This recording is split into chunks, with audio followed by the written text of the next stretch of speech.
Kryetaria e Kuvendit Josefina Topalli akuzon presidentin e Republikës Bamir Topi duke e quajtur pjesë e një celule anti-europiane.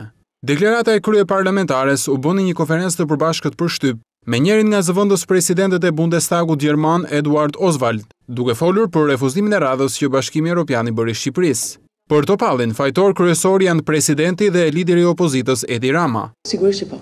Për sa i takon arsyes kryesore për cilën s'është marrë statusi i vendit kandidat që është bojkoti dhe bllokazhi, unë i kam pa gjithmonë bashkë zotin Topi e zotin Rama.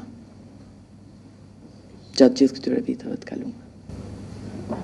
Në këtë sjellje. Sipas Topallit, bojkoti i opozitës e arriti qëllimit për të lënë jashtë dyerve të Bashkimit Evropian, por të dytën e rresht Shqipërinë. Ka një problem. Bojkoti, bllokimi, i cili ja ka arrit qëllimit. Për herë të dytë, Shqipëria nuk ka status dhe do e paguajnë.